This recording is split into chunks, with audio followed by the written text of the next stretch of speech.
बहुत खूब, बहुत खूब।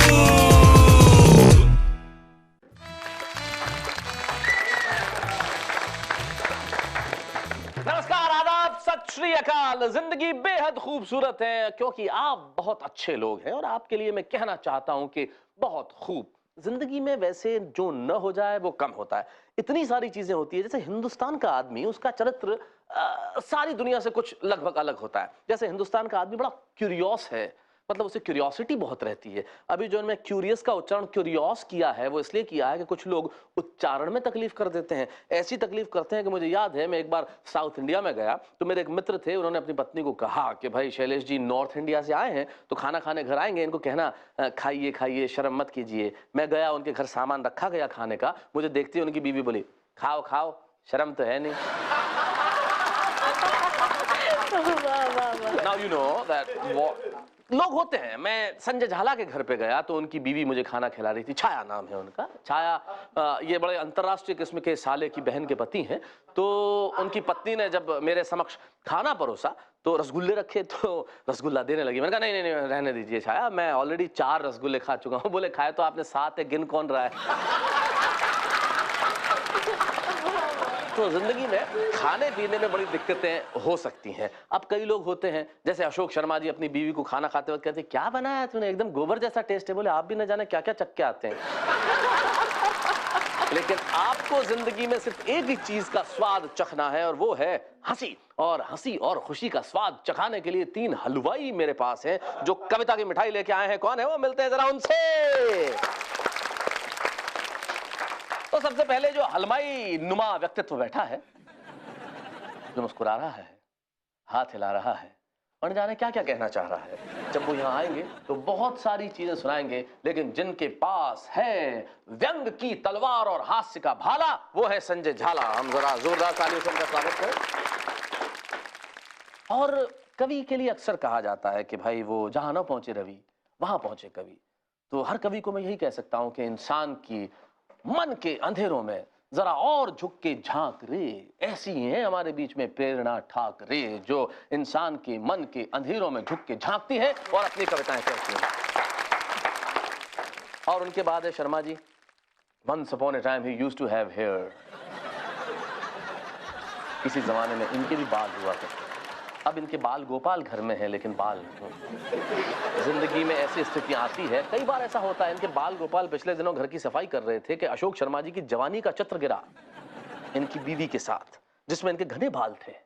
तो अपनी माँ को पूछने लगे बीवी कौन है कौन है? बोले बेटा तुम्हारे पापा है। तो बोले घर में गंजा कौन पड़ा रहता है? लेकिन वो अशोक शर्मा जी जब व्यंग करते हैं तो कमाल के करते हैं। तो भाई जरा देर क्यों की जाए, अशोक शर्मा जी जरा यहाँ आइए, जरा जोरदार तालियां बजाइए अशोक शर्मा जी के लिए। सीधे सीधे एक कविता से आपको जोड़ता हूँ जी। कविता का शीर्षक है सब्जी मंडी में डॉक्टर की दुकान। ओहो, सब्जी मंडी में डॉक्टर की दुकान। एक बात समझ में नहीं आई श्रीमान, सब्जी मंडी और उसमें डॉक्टर की दुकान। सब्जी की दुकान पर इक्का दुक्का और डॉक्टर की दुकान पर भीड़ भड़क्का। हमने डॉक्टर से पूछा इसका कारण बताएंगे, वह बोला आइए विस्तार से समझाएंगे। ये पहला मरीज अपने आप ही मौत से जूझ लिया था, राह चलते चलते भिंडी का भाव पूछ लिया था। क्या बात है, भाव सुनते ही भुन हो गया, इसका आधा हिस्सा सुन हो गया। भुन हो गया भाई, क्या शब्द का प्रयोग है? इसने सब्जी मंडी में आकर अपनी जान को आफत लगाई है। सब्जियों के भाव से ज्यादा इसका ब्लड प्रेशर आई है। क्या बात है? यह है जन्मजात लोभी, स्वाद स्वाद में खा गया आधा किलो गोभी। अब 80 रुपए का भाव सुनकर सुबक रहा है, आधा किलो गोभी सुबह से उबक रहा है। स्वाद स्वाद में खा गया। क्या होता है? जरा ये भी चखा दे, ये भी चखा दे। बहुत अच्छा। ये 100 रुपए की सब्जी अंटी में छुपा कर ले जा रहा था। ये 100 रुपए की सब्जी अंटी में छुपा कर ले जा रहा था। जेब कतरों ने ऐसा भापा कि इसकी अंटी ही साफ कर दी। कसकर पकड़े था इसलिए एक उंगली भी हाफ कर दी। ओहो, क्या बात है। ये सरकारी बाबू सब्जी मंडी में भी अपनी दादागिरी दिखा रहा था। ये सरकारी बाबू सब्जी मंडी में भी अपनी दादागिरी दिखा रहा था। जब मांगने पर धनिया नहीं मिला तो जबरन उठा रहा था। कुछ दुकानदारों ने मिलकर इसे कपड़े की तरह निचोड़ दिया। जिस हाथ से धनिया उठाया था वो हाथ ही तोड़ दिया। ये मोटी महिला कल जब सब्जी वालों की गेल गई तो कटहल का भाव सुनकर मटर के दानों की तरह फैल गई। इसका शारीरिक संतुलन ही बिगड़ गया। मिर्गी का भयंकर दौरा पड़ गया। जब चमड़ा भी किसी काम न आया तो लोगों ने इसे लहसुन सुंघाया और ये भी कमबख्त फेंटी लहसुन सूंघते ही उठ बैठी। यह सब्जी वाला आज सुबह ही मेरे पास आया है, साथ में अपने नौकर को भी लाया है। कहता है कि इसने मेरा 100 ग्राम हरा चना और 1 टमाटर खा लिया है। ओहो। आप इसकी इंडोस्कोपी कीजिए और इसके पेट में यंत्र डालकर बताइए कि इसके पेट में और क्या क्या है। अरे वाह, क्या बात है, बहुत अच्छा। यह सामने जो बोरा खड़ा है इसमें मलेरिया का मरीज पड़ा है। यह सब सर्दी से कम सब्जियां देख देख कर ज्यादा कांप रहा है। भाग कर आया था इसलिए अभी तक कांप रहा है। यह हार्ट का मरीज 3 हार्ट अटैक के बाद भी जिंदा है, भगवान की देन है। यह हार्ट का मरीज 3 हार्ट अटैक के बाद भी जिंदा है, भगवान की देन है। फिर भी कमबख्त प्याज का भाव सुनने के लिए बेचैन है। वाह, क्या बात है, वाह वाह वाह, बहुत अच्छे। वो पागल जिसके हाथ में दुनाली है, वो पागल जिसके हाथ में दुनाली है, उसके बेटे से किसी ने 700 रुपए की सब्जी छुड़ा ली है। ओहो।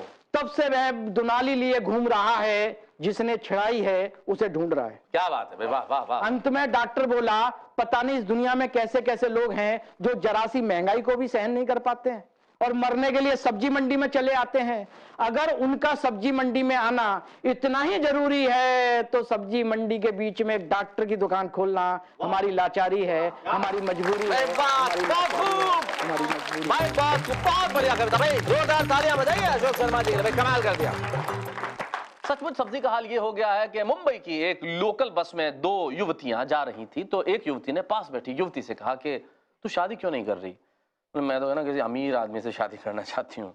बोले जो पीछे बैठा है उससे कर ले। बोले तुझे कैसे पता चला कि वो अमीर है? बोले उसके मुंह से प्याज की बदबू आ रही है। जिन घरों में प्याज रह गया है वो वही लोग हैं जिनके घरों में मूलधन और ब्याज रह गया है। लेकिन आपके और मेरे जैसे मध्यम वर्गीय लोग सिर्फ प्याज के सपनों से काम चला रहे हैं। थोड़ी देर आप भी सोचिए कि आपके खाने के साथ अगर प्याज होता तो कितना मजा आता। लेकिन सोचने में क्या जाता है, सोचिए ना। मैं लौट के आता हूँ और कहता हूँ कि बहुत खूब।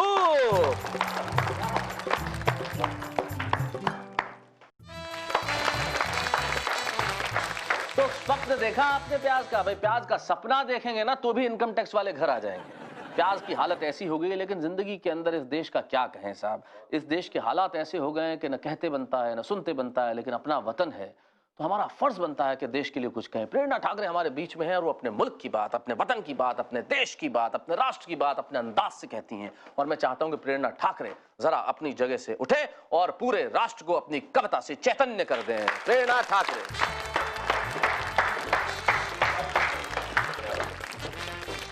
बहुत खूब के चिंतनशील दर्शकों को मेरा नमस्कार। और आइए देश की वर्तमान परिदृश्य और विसंगतियों से आगाह करने का एक मुक्तक पढ़कर मैं काव्य यात्रा प्रारंभ करती हूँ। सुनिए। ये वर्तमान परिदृश्य, आगाह, विसंगति, ये जो बच्चे साथ में देख रहे हैं ना, मैं जरा उनको ट्रांसलेट करके बता दूं। The present situation of the country and there is a satire on that by Miss Prerna Thackeray. Just listen to that. बहुत बहुत धन्यवाद शैलेश जी अनुवाद के लिए। और जुड़ने की कोशिश कीजिएगा। सुनिएगा कि कहकर फूल आंखों को न वो अंगार दे जाए, कि कहकर फूल आंखों को न वो अंगार दे जाए, जो मेहमान बन के आया वो न ये उपहार दे जाए, जो मेहमान बन के आया वो न ये उपहार दे जाए। मुझे डर है कि कह कर के लो बेटो ये खिलौना है, मुझे डर है कि कह कर के लो बेटो ये खिलौना है, मेरे बच्चों के हाथों में न वो हथियार दे जाए, मेरे बच्चों के हाथों में न वो हथियार दे जाए। और आइए बहुत बढ़िया मुक्तब पे मुझे एक बहुत अच्छी चीज याद आ गई। बच्चों के हाथों में हथियार देने पे एक कवि है दिनेश सिंदल, उनका मुझे एक शेर याद आता है कि आंखों से सपने लेकर के आंखों में दहशत रख दी, हमने बच्चों के सपनों की बस इतनी कीमत रख दी, और उसकी आदत थी वो चुनता ही जाता था दीवारें, मेरी आदत थी कि मैंने दीवारों पे छत रख दी। बहुत खूब शैलेश जी। और आइए इसी गोत्र का एक छंद पढ़ती हूँ जी। सुनिएगा। निवेदन किया है कि दुनिया में वक्त से बड़ा नहीं है कोई तख्त, वक्त सबसे बड़ा है। आप सबके अनुभव, हमारे अनुभव, जी। सुनिएगा। दुनिया में वक्त से बड़ा नहीं है कोई तख्त, वक्त ही किसी की तकदीर बन जाता है। और वक्त हो बुरा तो कोई ठोकरों में रहता है, वक्त साथ दे तो वो ही पीर बन जाता है। क्या बात है। तो वक्त पे जो वक्त की नजाकत को भांप ले, तो वक्त पे जो वक्त की नजाकत को भांप ले, तो कभी कभी प्यादा भी वजीर बन जाता है। और वक्त पे जो वक्त के महत्व को न मान कर, महलों का राजा भी फकीर बन जाता है। महलों का राजा भी फकीर बन। और कहते हैं कि जहां नारियों की पूजा की जाती है, एक जमाने में गरीब रियासत के राजा थे। बहुत खूब। और आइए, हर रियासत में कहा जाता है कि जहां नारियों की पूजा की जाती है वहां देवताओं का निवास तत्र देवता। लेकिन आइए आज परिस्थिति क्या है मैं आगाह करना चाहती हूँ कि यत्र पूजयन्ते नारी तत्र देवता रमन्ते, कहते हैं वही नारी दीनहीन हो गई। यत्र पूजयन्ते नारी तत्र देवता रमन्ते, कहते हैं वही नारी दीनहीन हो गई। नारी नर की है खान, नारी नर से महान, नारी क्यों बेचारी नर के अधीन हो गई। तो आधुनिकता की अंधी दौड़ की लगी है होड़, आधुनिकता की अंधी दौड़ की लगी है होड़, फैशन की मारी नारी वस्त्रहीन हो गई। बहुत अच्छे। और वोट के भिखारी जन भूखे भेड़ियों के लिए नारी नोटों को कमाने की मशीन हो। क्या बात। नोटों को कमाने। और एक वाकया मुझे याद आता है, कक्षा में एक मैडम ने हिंदुस्तान के नक्शे के टुकड़ों को रखते हुए कहा कि जो इन्हें जोड़कर बताएगा उसे इनाम दिया जाएगा। एक शैतान सा बच्चा आया और उसने 1 मिनट में हिंदुस्तान के नक्शे के टुकड़ों को जोड़कर रख दिया। जब उससे पूछा गया ये कठिन काम तुमने कैसे किया, तो जवाब सुनिएगा। बच्चे ने जवाब दिया कि मैडम, मैंने हिंदुस्तान के नक्शे के टुकड़ों को जोड़ने की कोशिश नहीं की, इसके पीछे एक इंसान का चित्र बना हुआ था, मैंने इंसान को जोड़ने की कोशिश की हिंदुस्तान। बहुत अच्छे, वाह वाह, बहुत बढ़िया। तब बात करना चाहती हूँ, सुनेगा कि मानस पटल पर चिंतन के बल पर मैंने जो बनाया था वो चित्र कहाँ खो गया। क्या बात है, वाह वाह। मानस पटल पर चिंतन के बल पर मैंने जो बनाया था वो चित्र कहाँ खो गया। चित्र था विचित्र माना सारी उम्र का था मित्र, सोचती हूँ आज मेरा मित्र कहाँ खो गया। तो बेवफा क्यों मित्र हुए, रिश्ते अपवित्र हुए, बेवफा क्यों मित्र हुए, रिश्ते अपवित्र हुए, रिश्तों में पवित्रता का इत्र कहाँ खो गया। और आज तो स्वयं धर्म राज भी है दुष्चरित्र, खोजती हूँ देश का चरित्र कहाँ। थैंक यू, बहुत बढ़िया, धन्यवाद, बहुत बहुत बहुत बहुत धन्यवाद प्रेरणा जी भाई, बहुत अच्छे। एक बार हम जोरदार तालियां बजाएं प्रेरणा ठाकरे जी के लिए। सोचती हूँ देश का चरित्र कहाँ खो गया। सचमुच देश का चरित्र कहीं खोने लगा है। बात कर रही थी नारी अस्मिता की प्रेरणा ठाकरे के, नारी मर्द के अधीन हो गई है। लेकिन मैं प्रेरणा जी आपको थोड़ा सा इसके अलग पहलू से भी परिचित कराना चाहता हूँ कि मर्दों की स्थिति नारी के जीवन में क्या है। मुझे याद है एक बार एक हेलीकॉप्टर जा रहा था, उसमें 11 लोग सवार थे, 10 पुरुष और एक महिला। पायलट ने कहा कि भाई इसमें बड़ा टेक्निकल प्रॉब्लम आ गया है, मैं एक रस्सी लटका देता हूँ, आप सब लटक जाइए, भार बड़ा ज्यादा है, किसी एक आध को कूदना पड़ेगा, तब भार कम होगा, तभी मैं आगे उड़ा सकता हूँ, नहीं तो हेलीकॉप्टर उड़ेगा नहीं। अब रस्सी पे लटके हुए 10 मर्द और एक महिला। उस नारी ने भाषण देना शुरू किया, मैं ही कूदूंगी, मैं प्राण दे दूंगी, मैं नारी हूं, मैं माँ हूं, मैं बहन हूं, मैं बेटी हूं, हमेशा मैंने त्याग किया है जीवन के लिए, समाज के लिए, पुरुषों के लिए, आखिर कूदना मुझे ही पड़ेगा। जैसे ही भाषण समाप्त हुआ, 10 ही पुरुषों ने ताली बजाना शुरू कर दिया। क्या बात है, क्या बात है। तो ये तो एक सर्वविदित सत्य है कि भारत है, जापान है, अमेरिका है या चीन है, पुरुष बेचारा सदैव नारी के अधीन है। लेकिन मैं आपको सिर्फ यही कहना चाहता हूं कि अभी जो आपकी पत्नी आपके पास बैठी है, जरा उनसे आप बात कर लीजिए। मेरी इस बात का हो सकता है आपके बीच में कुछ नोक झोंक हो जाए, लेकिन प्यार में अगर नोक झोंक हो जाए तो कुछ बुरा भी नहीं है। मैं जरा लौट के आता हूं, जब तक थोड़ा सा चोंच लड़ाइए। बहुत खूब।